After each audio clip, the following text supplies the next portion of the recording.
여러분, 오늘은 성령 강림 주일입니다. 성령 강림 주일은 예수님이 약속하신 그 성령님이 오신 것을 기념하는 그런 주일입니다. 예수님께서 부활하신 후에 승천하시면서 제자들에게 약속하시고 또 명령하신 말씀이 있죠. 사도행전 1장 4절부터 5절 말씀해 보면, 너희는 예루살렘을 떠나지 말고 내게서 들은 바 아버지께서 약속하신 것을 기다리라. 뭐죠? 성령이죠.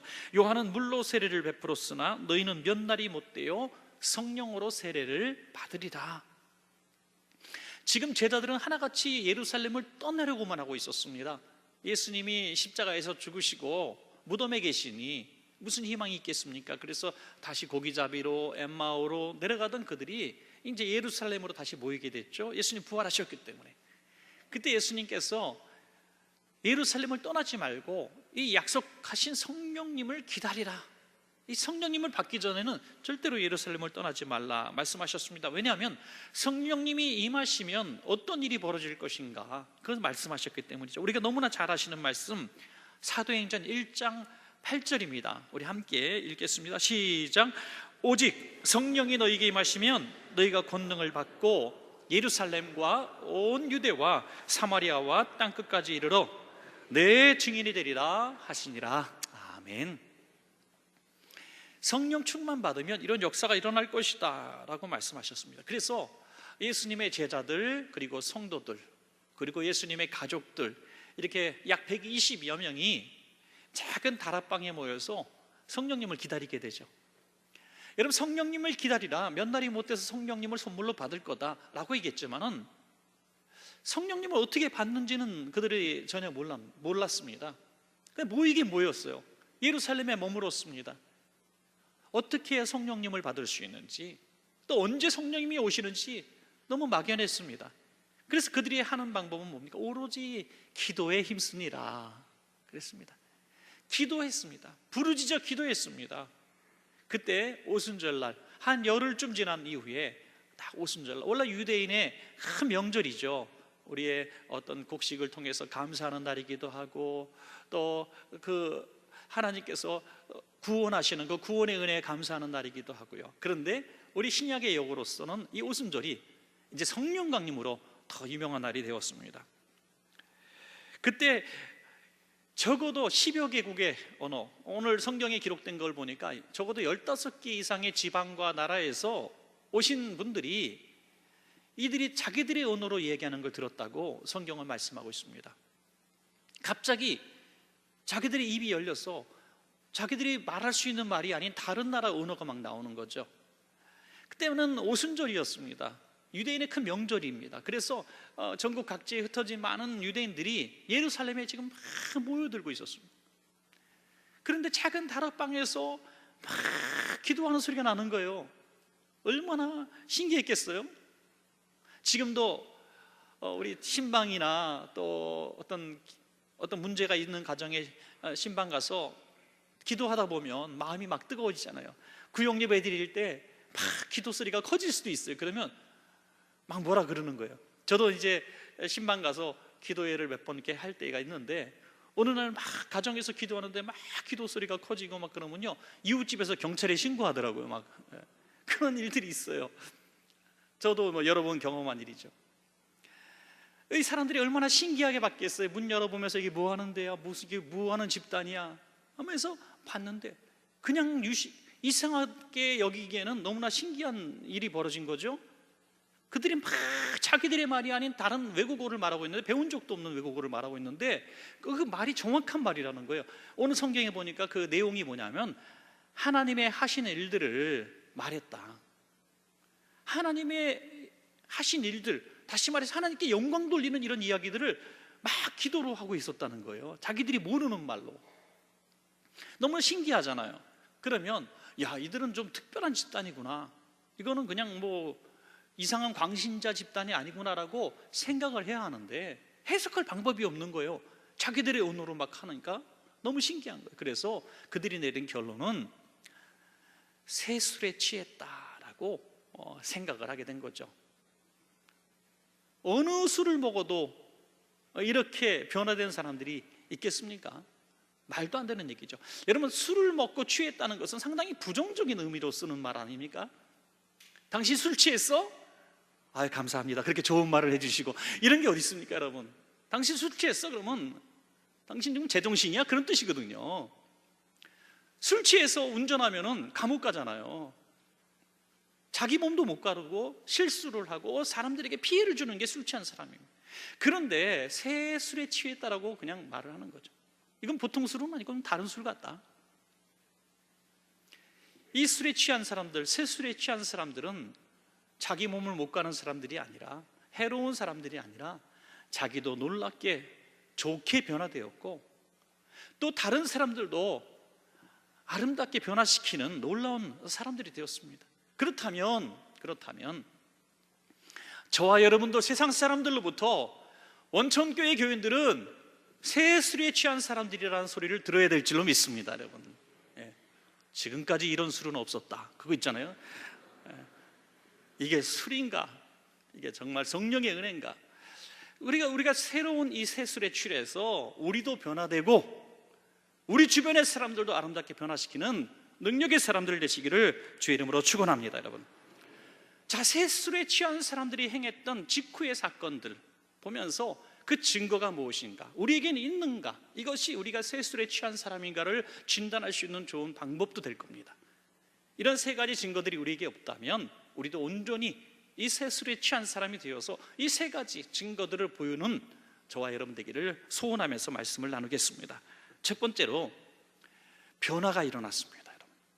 새 술에 취한 사람들은 변화가 일어나기 시작했습니다. 10년 신앙생활, 20년 신앙생활에도 변화가 없다는 것은 내가 새 술에 취하지 않았기 때문입니다. 성령의 새 술에 취하면 변화가 일어납니다. 가장 먼저 일어난 변화가 뭐예요? 입술의 변화입니다. 입술의 변화. 그 전에는 자기가 하고 싶은 말을 했어요. 쌓여진 말을 했습니다. 여러분, 말이라고 하는 것은 자기 안에 있는 것이 나오는 거잖아요. 그래서 말은 그 사람의 인격, 학식, 경험, 능력, 이런 것들을 보게 되는 겁니다. 그래서 이 말은 그 사람이죠. 그 사람이 쌓여진, 저장된 것들을 드러내는 것뿐이죠. 그런데 새 술에 취하니까 과거의 이 하드가, 이 저장 탱크가 통째로 바뀌어버린 거예요. 자기의 의지와 상관없는 성령의 말을 하게 되고요, 자기의 습관적인 말, 원망하는 말, 미워하는 말, 죽이는 말들이 사라지고 감사하는 말, 살리는 말만 하게 되는 겁니다. 입술이 변화된 거예요. 입술이. 신앙생활하면서 입술이 변화되지 않았다면 우린 성령의 새 술에 취한 사람이 되어야 합니다. 제일 듣기 싫은 말이 뭐냐면, 부정적인 의미에서 어떻게 당신은 변화가 없어, 이 말입니다. 아니, 어떻게 10년, 20년, 30년 신앙생활하는데 변화가 없어. 그런데 어떤 성도님은 50년, 60년 신앙생활하지 않다가 예수 믿고 나서 한 달이 다르게 변해요. 한 주가 다르게 변해요. 아름답게 변해갑니다. 말이 변하고 가치관이 변하고 생각이 변하고 삶이 변해가는 거예요. 왜? 성령의 새 술에 취한 사람은 분명히 이런 변화가 있는 것입니다. 옥중에 바울과 실라는 분명히 육신적으로 보면은 불평하고 원망하고 화를 내고 짜증을 내야 되는 상황입니다. 그런데 그 상황 가운데서 소위 방언 같은 걸 한 거죠. 하나님을 찬양했다고 했어요. 자기들과 상관없이 언어가 나오는 거예요. 지금 몸이 아파 죽겠는데 감사가 나오는 거예요. 어떤 성도님 지금 가정에 큰 문제가 있습니다. 너무 안 됐어요. 집사님 어떻게 해요? 집사님 어떡합니까? 힘드시죠? 그랬더니 그런데요, 이상해요. 하나도 힘들지가 않아요. 하나도 염려가 되지 않아요. 내 마음에 평화가 있어요. 이렇게 말하시는 성도님들을 여러분 많이 보지 않습니까? 상황과 그 언어가 다른 거예요. 상황은 분명히 부정적인 얘기를 해야 되는 상황에 긍정적인 얘기가 나오는 거예요. 상황은 지금 고통의 절규를 해야 되는 상황 가운데서 희망을 말하고 있어요. 그 입술에 성령님이 함께 하시기 때문에 취한 사람처럼 말하는 거예요. 취한 사람처럼. 여러분, 술 취한 김에 이상한 소리 하는 사람 있죠. 그래서 나 취해서 그랬어, 미안해, 나 내 본심이 아니었어, 그러는 거 믿지 마세요. 술 취해서 얘기한 게 본심이더라고요. 술 취하지 않았을 때는요, 자기 지성으로 가려요. 인격으로 가리고요, 교육 수준으로 가립니다. 그리고 잘 이 말을 조절 잘합니다. 그게 얼마나 잘하느냐, 현대인의 어떤 기술이기도 하죠. 그러나 술 취하면 무너져 내리는 거예요. 이 막이 거두어지고 본심이 막 드러나는 거예요. 성령의 세술에 취하면 나와 상관없이 성령이 기뻐하시는 말이 하게 되는 줄로 믿습니다, 여러분. 성령님이 기뻐하시는 말을 막 하게 되는 거예요. 이 성령의 입술을 통해서 듣는 사람은요, 성령의 사람이 되는 것입니다. 전염성이 강한 거예요. 성령의 사람, 성령의 말을 하는 사람과 함께 하시기를 축원합니다, 여러분. 이게 굉장히 큰 복이에요. 굉장히 큰 복. 성령의 사람과 함께 살면요, 늘 살리는 말을 듣게 되고 살리는 말을 배우게 돼요. 희망을 말하게 됩니다. 어떤 우리 성도님이, 저는 구역장님을 이렇게 가르치면서, 물론 구역장님 옆에 계셨어요. 제가 듣기는 구역장님이 옆에 계셔서 그런 말 하는 것 같기도 하지만은 이런 말씀을 하시죠. 눈물을 흘리더라고요. 한두 번 본 게 아니에요. 저는 구역장님 때문에 살았습니다. 구역장님이 안 계셨으면 저는 이미 죽은 사람이 되었을 겁니다 라고 얘기하는 분들을 저는 여러 분 만났어요. 얼마나 고마웠으면 눈물을 흘립니까? 감격해 합니까? 생명의 은혜로 여깁니까? 그래서 제가 구역장님을 불러놓고 물어봤습니다. 구역장님, 내가 궁금해서 그러는데 한 몇 억 주셨어요? 그랬더니 안 줬대요. 그러면은 매일같이 찾아가서 뭐 그냥 선물을 주고, 또 아니면 매일같이 찾아가서 그 어려운 사람 돕기 위해서 백을 써가지고 큰 어떤 권세자를 붙여주셔서 안 그랬대요. 그런데 이 사람은 왜 당신에게 생명의 은혜라고 얘기합니까? 저는 거기서 비결을 배웠습니다. 구역장님이 성령의 감동 감화 받은 대로 그분을 감싸 안았기 때문에, 성령께서 주시는 언어로 그분을 위로했습니다. 그럴 때 그분을 구역장님을 통해서 하나님을 만났습니다, 여러분. 정말 하나님이 쓰시는 구역장님, 하나님이 쓰시는 사람은 자기의 말을 하는 사람이 아니라 하나님의 말을 하는 사람이에요, 여러분. 하나님의 말. 여러분도 기도해 주셔야 돼요. 이 강단에 선 목사님들을 위해서 기도해 주셔야 돼요. 왜? 사람이 말이 아닌 하나님의 말을 할 수 있는 강단이 되게 해달라고 기도해 주셔야 돼요. 왜? 그래야 우리가 살기 때문이죠. 이 강단에서 하나님의 말씀이 나와야 우리의 영혼이 살아나기 때문에. 철학, 지식, 경험 듣는 게 아니에요. 이곳에서 성령의 음성을 들어야 됩니다. 성령의 음성이 들려질 때 어떤 역사가 일어났습니까? 기적이 일어났습니다, 여러분. 하나님께서 성령 충만한 사람들을 통해서 얼마나 놀라운 변화를 일으키는지 그 첫 번째 증거가 바로 미문앞 안전뱅이, 이 나면서부터 걷지 못했던 이 불구자를 이렇게 세우는 역사를 보여주셨어요. 여러분, 나면서부터 걸어보지 못해서 구걸하는 사람의 인생을 한번 상상해 보셨습니까? 왜 치료법을 구하지 않았겠습니까? 왜 이런저런 병원을 가보지 않았겠습니까? 다 노력해 봤어요. 그러나 아무 군데에서도 희망을 말하는 사람이 없어요. 그래서 운명으로 받아들이기로 결정했겠죠. 이제 나는 이렇게 살다가 죽나 보다, 내가 사는 비결은 구걸밖에 없구나 하면서 그냥 자기 운명으로 받아들였어요. 변화의 가능성은 0입니다. 전혀 변화의 가능성이 없어요. 희망의 가능성이 없어요. 그런데 베드로와 요한이 나사렛 예수 그리스도의 이름으로 일어나 걸으라 할 때 그의 인생은 변화된 줄로 믿습니다, 여러분. 성령의 역사는, 성령의 술에, 새술에 취한 사람들의 역사는 자기만 변하는 것이 아니라 주변 사람도 변화시키는 거예요. 여러분 자녀들이 앞으로 살아갈 시대를 바라보면서 엄마 아빠 나 어떻게 살아야 돼요? 나 정말 힘들어요. 내 능력은 여기까지인데 저는 좋은 대학도 갈 수 없고요, 직장도 걱정이고 장가는 가야 될지 모르겠어요, 시집은 갈지 모르겠어요. 이런 낙심적인 얘기를 할 때, 슬퍼할 때 인간적으로 위로하면 위로가 되지 않습니다. 성령의 세수에 취한 사람이 되어서 아들아 딸아 내가 기도하는데 하나님이 너와 함께 하실 거야, 하나님 너를 쓰실 거야 라는 이 말 한마디가 이게 말이 아니라 성령의 능력으로 이 자녀의 마음속에 들어가서 자녀의 생각과 꿈과 가치관이 순식간에 변화되는 것입니다. 여러분, 이 변화의 능력이 있는 거예요. 변화의 능력.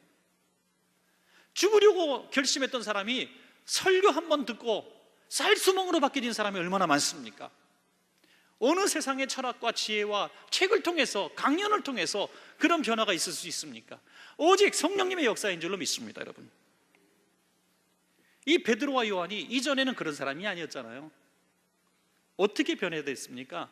그 안에 없던 뭐가 생긴 거잖아요. 뭐가 생겼습니까? 예수 이름이 생긴 거예요.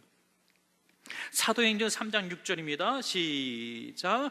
베드로가 이르되 은과 금은 내게 없거니와 내게 있는 이것을 내게 주노니 나사렛 예수 그리스도의 이름으로 일어나 걸으라. 아멘. 전에 없던 게 나도 생겼어요 라는 고백이에요. 전에는 없었는데 지금 저에게 생겼어요.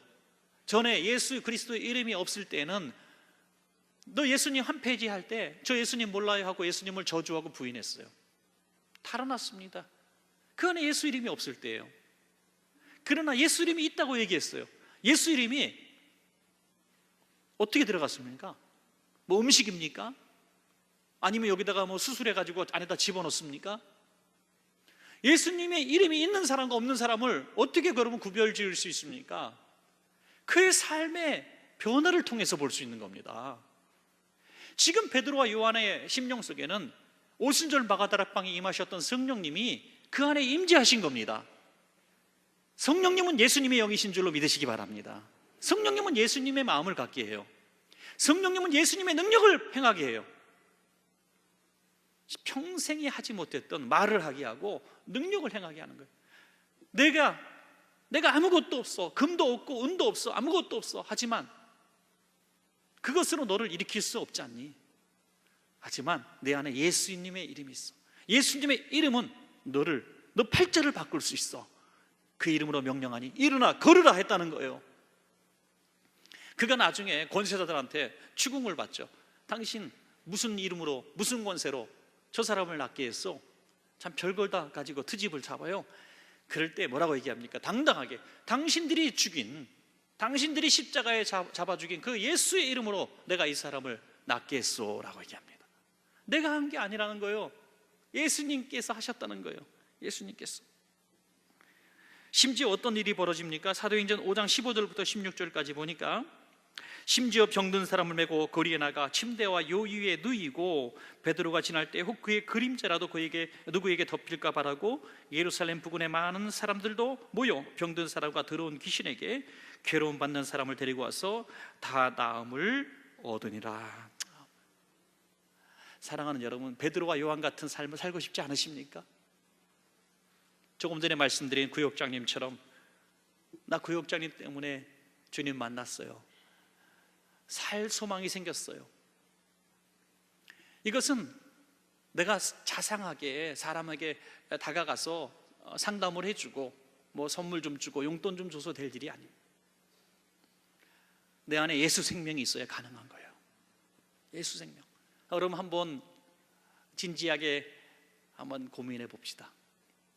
신앙생활 10년, 20년, 30년 또는 우리 원천교회에서 10년, 20년 지내시면서 그 누군가로부터 나는 집사님으로부터 나는 목사님, 나는 권사님, 장로님을 만남으로써 제 인생에 이런 변화가 있었습니다. 제 인생에 이런 축복이 있었습니다. 정말 감격하면서 여러분께 고백했던 적이 한 번이라도 있으십니까? 나는 열심히 신앙생활했어요. 난 주일을 빠진 적도 없어요. 난 11조 빠진 적도 없어요. 난 봉사도 열심히 했어요. 성가대도 교사도 안내위원도 주차봉사도 뭐 여러 가지 보이지 않는 곳에서 선도도 했어요. 봉사도 했어요. 그런데 정작 단 한 사람도 나를 통해 예수님을 만났다든지 나를 통해 주님을 만나서 내가 살 소망이 생겼다든지 그런 변화됨의 간증이 없었더라면 우리의 이런 모습은 진정한 성령 받은 사람의 모습이 아닐 수도 있다. 저는 그렇게 진단합니다. 성경적 근거를 보자면 성령 충만한 세술에 취한 사람은 자기만 변하는 것이 아니라 사람을 변화시키는 역사가 자연스럽게 일어나기 때문입니다. 말하기는 이런 세술에 취한 사람의 이런 영향력이 있기를 주의 이름으로 축원합니다. 두 번째로 세술에 취한 사람들에게는 이 전도의 역사가 일어날 수밖에 없습니다. 오늘 전도가 참 어려운 때라고 말하고요, 기독교 인구가 줄고 또 젊은 세대로 갈수록 더 심각해집니다. 3%, 어떤 학자는 이렇게 얘기해요. 미전도 종족이라고요. 대한민국이 미전도 종족이 선교지래요. 선교지. 그만큼 기독교 인구가 아래로 갈수록 곤두박질을 치고 있습니다. 전도가 안 되는 때라고 얘기해요. 기독교가 이미지가 이렇게 안 좋은 때라고 얘기합니다. 그러면 초대교회 때는 기독교가 망했어야 합니다. 예수 믿는다는 이름만 가지고 사회적 불이익을 당하고 매를 맞고 죽임을 당하는 때였습니다. 그런데 어떻게 하루에 3,000명, 5,000명 허다한 제사장의 무리가 주님 앞에 돌아왔습니다. 세술에 취한 성령의 사람들 때문 아니겠습니까, 여러분? 전도가 안 됩니다. 힘듭니다. 하지만 우리 성도님들이 성령의 세술에 취하면 구름 같은 성도들을 불러 모을 수가 있습니다, 여러분.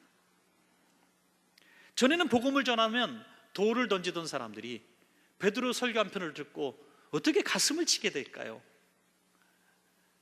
베드로가 변했기 때문이죠. 형제들아, 우리가 어찌 알고 그러자 너희가 회개하고 세례를 받으라고 했어요. 그날 회개하고 세례 받은 사람이 3,000명이나 되었더라 하셨습니다. 여러분, 저는 이 두 가지 생각에 약간 좀 번민할 때가 있었어요. 교회의 부흥은 순전히 하나님의 은혜다. 또 하나는 교회의 부흥은 열심히 전도하면 된다. 이 두 가지가 사실 약간 평행선을 달리며 하나가 되지 못할 그런 생각을 오랫동안 가졌었어요. 맞아, 부흥은 하나님 거니 우리가 뭐 어떻게 한다고 되겠어? 근데 여기에 굉장히 무책임한 발언이 있는 거예요. 주님은 땅끝까지 이르러 내 증인이 되라고 적극적 전도를 명령하셨습니다, 여러분. 순종하는 자에게 부흥되게 하시든지 이 교회에 붙여주지 않으시든지 그건 하나님이 하실 일이고 우리는 순종해야 되는 거죠. 우리는 그냥 순종하는 거예요. 순종하고 부흥이 되든 안 되든 그건 하나님의 은혜 속에 있는 것이죠. 가만히 앉아서 하나님의 은혜를 논하는 것은 얼마나 무책임한 불순종인가 하는 것을 요즘 들어서 좀 깨닫는 것 같아요. 여러분 좀 두려우시죠? 제가 얼마나 전도를 달달 볶을까 좀 걱정이 되기도 하시는 표정인데, 저는 그렇게 달달 볶듯이 전도를 말하지는 않을 것 같습니다. 그런데 한 가지 확실한 것은 우리 성도님들이 성령에 충만한 사람이 되면 하지 말라 그래도 전도할 수밖에 없고, 또 전도할 때 전에 없던 능력이 나타나서 가슴을 완악하게 막고 있던 빗장문이 사람들이 빗장을 풀고 주님 앞에 나오는 역사가 일어나게 되는 것은 분명한 사실입니다, 여러분. 김영석 교수님이 쓰신 책을 제가 몇 권 이렇게 계속 읽었는데 참 재밌는 얘기들이 참 많이 나오시더라고요. 굉장히 삶의 지혜들이 많이 나오는데 여러분께 추천해드리고 싶어요. 책들을 정말 좋은 책들을 많이 쓰셨더라고요. 근데 이분이 이제 대학 시절에 하루는 성경을 읽다가 요한복음 8장에 진리가 너희를 자유케 하리라라는 말씀을 듣고 굉장히 마음에 감동이 된 거예요. 이분이 굉장히 진리를 탐구하는 스타일 철학자잖아요. 그러니까 굉장히 이 말씀이 좋았던 거예요. 그래서 참 묵상을 하는데 그 2층에 하숙을 같이 하고 있었던 2살 많은 서형이라는 분이 있어요. 서시성을 가진 형님이란 뜻이겠죠. 그 서형께서 녹화하고 들어오시면 뭘 보고 계셔요? 그러니까 성경책을 읽고 있는 거거든요. 이거 책 재밌어요? 하면 성경을 같이 뒤적입니다. 그래서 평소에 하지 않던 전도를 하셨대요. 진리가 참 우리를 자유케 하는데 예수님을 믿어야 진리를 알게 되고 진리를 알면 정말 인생이 자유로워집니다. 행복해집니다 라고 얘기했더니 왜 전도를 그럼 나한테 안 했냐고 막 화를 내더래요. 그래서 제가 전도한다 그래도 이렇게 오늘처럼 관심 있게 물어보고 하지 않으면은 절대로 예수 믿는 사람을 난 본 적이 없습니다. 그래서 전도하지 않았어요. 오늘 물어보시니까 제가 대답한 거예요. 이렇게 얘기했답니다. 근데 마치 그날이 성탄절이었대요. 아침 일찍 큐티하고 있었는데 교회를 가고 싶다는 겁니다. 그래서 단정히 옷을 입고 같이 이분과 함께 예배당에 가서 성탄절 예배를 드렸습니다. 예배를 맨 앞자리 가서 드렸어요. 끝나고 이제 예배 기도하고 나왔는데 이분이 안 따라 나오는 거예요. 한참을 기다려도 다시 예배당 들어가니 아무도 없는 성전의 맨 앞자리에 그대로 앉아서 깊은 묵상을 하고 있더라는 거예요. 오늘 난생 처음 교회 간 양반이. 그래서 먼저 집에 왔대. 기다리다가 늦은 밤에 들어왔대요. 그러더니 김군, 나 오늘부터 예수 믿기로 했네, 그러는 거예요. 아니 서영, 예수 믿는 거 그렇게 쉬운 거 아니에요.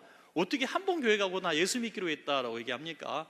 그랬더니 나는 어떤 책을 읽어도 어떤 선생님을 만나도 진리가 나를 자유롭게 하겠다는 말씀을 하신 분은 한 분도 없었다네. 그런데 예수님이 나에게 진리를 가르쳐 주시고 내게 참 자유를 주신다고 하시니 내가 왜 예수 믿는 것을 마다하겠는가 하더니 정말 그날부터 평생 주님을 떠나지 않고 신앙생활하는 신실한 그리스도인이 되었다는 거예요.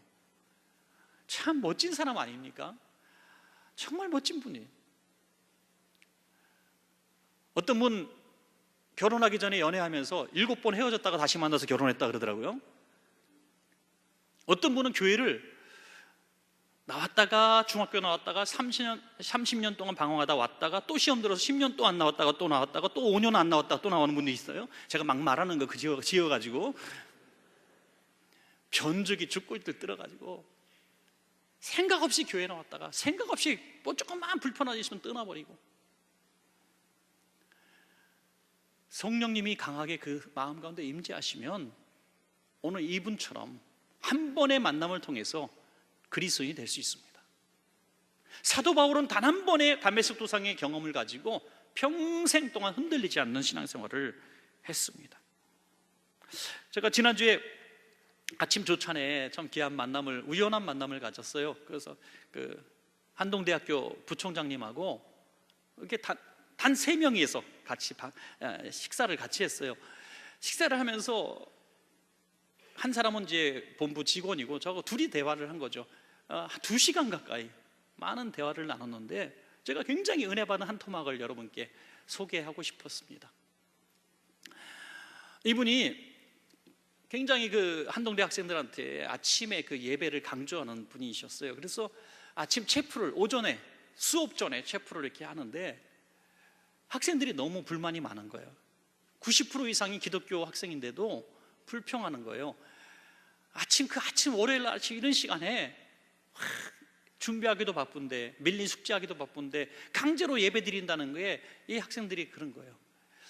그리고 믿음 좋은 청년들도 그렇잖아요. 그렇죠? 예. 목사도 저녁 예배 없을 때 아싸 오늘 없구나 이렇게 좋아하거든요. 예. 그래서 원천 가족들을 저는 1년 내내 기다리거든요. 예. 그러니까 애들이 오죽하겠어요. 그러니까 막 불만, 학교에다가 이 건의를 한 거예요. 학생들이 예배 꼭 그 시간에 드려야 되냐고. 월요일 아침에 너무 피곤하다고. 그래서 학교에서 이걸 받아들여서 예배가 폐지가 됩니다. 이 부총장님 너무 마음이 상한 거예요. 너무 아픈 거예요. 그래 믿음 있는 청년들이 이러면 안 된다는 거죠. 그래서 기도하고 고민하다가 의식 있는 몇몇 학생들하고 교수님들하고 마음을 하나가 돼서 아까 조금 전에 보셨죠? 공동체 성경 읽기 PRS를 하기 시작합니다. 학생들하고 이렇게 몇 명 모아놓고 교수님이 아침을 식사를 빵 같은 것 준비해 갖고 와서 야 아침에 그 시간에 나하고 성경 읽을 사람 모여라. 그래서 모임을 갖기 시작했는데 2명이 3명 되고 3명이 10명 되고 10명이 20명 되고 지금 150명이 하게 된다. 150명. 한동대학교 그렇게 많은 학생이 있는 거 아닙니다. 예. 한 학년에 1000명이 안 돼요. 150명이 여기서 아침을 식사하면서 그 바쁜 시간에 학교가 얼마나 이게 영향력이 커졌는지 이 기하급수적으로 늘어가지고 학교에서 어떤 교수회의가 생겼냐면 월요일 날 첫 시간을 커리큘럼에서 다 빼기로 했답니다. 그래서 누구든지 자유롭게, 여기는 패스학점이 아니에요, 채플이 아니에요, 안 빠져도 점수와 상관없어요. 그런데 채플 때보다 더 뜨겁게, 더 열정적으로 학생들이 모여 은혜 받고 감동하더라는 거예요. 그래서 학교에서 너무 감동을 해서 월요일 첫 시간 수업 자체를 커리에서 빼버리기로 결의했다는 겁니다. 애들이 마음 놓고 성경 공부하고 천천히 세수하고 이빨 닦고 첫 수업 들으려고 너무 감격해서 이 얘기를 하는 거예요. 백석대학교 우리 교단도 마찬가지더라고요. 우리 교단도 채플 할 때 애들이 불만하고 자고 그랬는데 점수와 상관없는 예배를 수요일 저녁에 드립니다. 드리고 싶은 사람만 와라. 1,500명이 와서 예배를 드리는데 제가 설교하다가 제가 은혜를 받았어요. 얼마나 애들이 뜨거운지요, 얼마나 감격하고 울면서 찬양하는지. 사랑하는 여러분, 성령님은 강제 속에서 역사하시는 분이 아니라 철저하게 그 사람의 인격과 자율성으로 함께 하시는 분이십니다. 교회에서 뭐 이렇게 합시다 해서 하는 게 아니라 누가 뭐라 그래도 반대가 있어도 성령님이 기뻐하시면 있는 곳에서 전도하는 것이죠. 이런 사람들이 늘어나니 어떤 역사가 일어났습니까? 베드로의 설교 한 편 듣고 미문한 안전뱅이를 내가 이렇게 낫게 했습니다, 하나님께서 하셨습니다 설교 듣고 그날이 남자만 5,000명이 들어왔다 그랬어요. 그 이후에 어떤 역사가 일어납니까? 허다한 제사장의 무리도 이 도에 복종하니라. 할렐루야. 이 어마어마한 역사가 일어난 겁니다. 여러분, 마지막 세 번째는요, 결론 부분인데요, 사랑의 역사가 일어났습니다. 결국에는 사랑입니다. 사도행전 2장 44절부터 47절입니다. 같이 읽을까요? 시작. 믿는 사람이 다 함께 있어 모든 물건을 서로 통용하고 또 재산과 소유를 팔아 각 사람의 필요를 따라 나눠주며 날마다 마음을 같이하여 성전에 모이기를 힘쓰고 집에서 떡을 떼며 기쁨과 순전한 마음으로 음식을 먹고 하나님을 찬미하며 또 언백성에게 칭송을 받으니 주께서 구원받는 사람을 날마다 더하게 하시니라. 모든 목사님들이 꿈꾸는 교회입니다. 모든 목사님들이 다 이런 꿈을 가지고 있어요. 우리 교회 잘 모였으면 좋겠어. 잘 모이고 집에서도 모이고 구역 예배도 잘 모이고 여기저기 방에서 큐티하고 성경 공부하고 그런 모임이 됐으면 좋겠어. 전 주일날 그런 모습을 저는 보잖아요. 모든 방이 꽉 차고, 심지어 카페 앉을 자리가 없을 때로 딱 앉아서 두세 명이 앉아서 아름다운 대화를 나누고 또 큐티책, 성경책도 피고 있고 막 방마다 기도하는 모습들, 예배드리는 모습들이 얼마나 아름다운지 몰라요. 이것이 날마다 된다면 어떤 역사가 일어날까요? 날마다라면, 주일 한 번이 아니라 날마다라면. 음식을 나눴습니다. 그때 먹는 것이 제일 힘들 때예요. 제일 힘든 것을 채워준 거예요. 여러분, 음식을 음식으로만 생각할 것이 아니라 그 당시에 가장 필요한 필요, 오늘날의 모임이라면 오늘 가장 필요한 것들을 서로 채워주는 것이죠. 가끔 보면 우리 청년들, 음악에 재능 있는 청년들이 레슨비가 없어서 받지 못하는 친구들을 이렇게 가르쳐주는 일들이 여러 명 있었어요.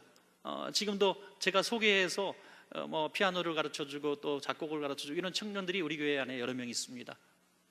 저 어려운 목사님 자녀들 여러 명을 가르쳐줬어요. 지금도 얼마나 고마워하는지. 제가 최소한 2명만 얘기하자면, 2명의 자매가 2명의 이제 자매하고 형제를 가르쳤는데 전부 좋은 학교를 갔어요. 한 명은 한예종을 갔고요, 한 명은 또 다른 좋은 학교를 갔습니다. 여러분, 이 시골에서 레슨도 변변치 받지 못하는 이 친구들에게 우리 청년들이 이렇게 거기까지 찾아가서 사례비도 받지 않고 봉사해주는 모습들을 바라보는 거예요. 음식을 나눈다는 것은 내 재능을 나눈다는 것이고요, 내 시간을 나눠준다는 것이고, 내가 할 수 있는 것들을 나눠준다는 거죠. 밥 같이 먹자, 이 문자적으로 해석하면 참 문제가 있습니다. 그럼 밥만 같이 먹으면 될까요? 그리고 또 하나 뭡니까? 재물을 팔아 자기를 희생하는 거죠. 여러분, 사랑이 뭐냐? 사랑의 정의는요, 희생입니다. 저는 그렇게 봅니다. 사랑의 정의는 희생입니다. 희생 없는 사랑을 베푸는 건 그 사랑이 아니죠. 그거는 얼마의 어떤 자비는 될 수 있어요. 그러나 사랑이라는 단어를 쓰고자 한다면 내가 희생해야 합니다. 좀 가진 분들은 없는 분들을 위해서 좀 희생하시기를 부탁합니다. 좀 부탁합니다. 나는 조금 이거 없어도 괜찮은 정도가 되면 좀 베푸시기 바래요. 그런데 이게 쉽지 않아요. 많이 베풀고 살아도 사람들로부터 질투심도 많이 받고요. 어떤 분은 이렇게 잘 베푸니까 자꾸 누가 그런 소리 하시더래요. 돈 있다고 자랑하냐고. 그런 말은 좀 웬만하면 삼가해 주시면 좋겠어요. 돈 있는 분들 자랑 좀 했으면 좋겠어. 저는 매일같이. 그 뭐라 그러면 이렇게 얘기하세요. 저도 어려울 때가 있었답니다. 이렇게 얘기하세요. 저도 어려울 때가 있었답니다. 근데 그때는 사람들이 별로 저를 도와주지 않아서 섭섭했어요. 근데 제가 좀 있게 되니까 제가 베푸는 겁니다. 언제까지 베풀지도 모르잖아요. 항상 부자가 없고요, 항상 가난한 사람도 없는 거예요. 기회 있을 때, 할 수 있을 때 밥상머리에 있는 사람들부터 챙기는 게 원칙 아니겠습니까? 우리 교회 성도님들 지금 그렇게 하시는 분들이 참 많아요. 서로 장학금도 몰래주시고 도와주시고, 제가 부탁하면 또 잘 들어주시고, 이런 분들이 얼마나 감사한지 몰라요. 저는 그런 분들의 리스트를 갖고 있어요. 딴 데 가서도 제가 자랑합니다. 여러분, 최초 공개를 하는데 제가 이유를 묻지 않고 집사님 저 100만 원만 주십시오라고 말할 수 있는 분이 한 10분 정도 계십니다. 200만 원만 주세요, 300만 원만 주세요. 최고 많이 받은 게 500만 원. 한 10분 정도 리스트가 있습니다. 그래서 제가 너무너무 주고 싶은 사람이 생기잖아요. 교회 아니든 밖이든. 그러면 순번대로 합니다. 1번 집사님 200 좀 주실래요? 이유도 따지지도 묻지도 않고 저를 믿고 주십니다. 그렇게 해서 병원에 있는 사람들, 그 신학생들, 또 어려운 우리 학생들, 제가 만난 가난한 목회자들, 그렇게 해서 참 많이 도왔습니다. 그 리스트 순번대로 2바퀴도 안 들어갔어. 지금 그렇게 많이 쓰지도 않아요. 그 리스트에 동참하고 싶으신 분은 말씀해 주시기 바랍니다. 많이 달라 그러지도 않아요. 그 정도 액수. 사랑하는 여러분, 있을 때 잘 베푸는 것도 성령님이 주신 마음이에요. 세술에 취하지 않으면 이 미친 짓을 할 수가 없는 거예요. 결론입니다. 세술에 취한 사람은 3가지 증거가 있어요. 첫째는 자기가 변하고 다른 사람을 변화시킵니다. 할렐루야. 2번째, 전도의 역사가 일어나는데 기적이 함께 일어납니다. 왜? 기적은 전도를 위해서 필요한 거예요. 기적을 주시옵소서라고 기도하지 마세요. 영혼을 사랑하는 마음으로 기도하면 기적이 일어납니다. 사랑의 역사 일어납니다. 우리 교회 안에 사랑의 강력한 에너지가 넘쳐서 누구 할 것 없이 서로 사랑하고 사랑받는 교회가 될 줄로 믿습니다.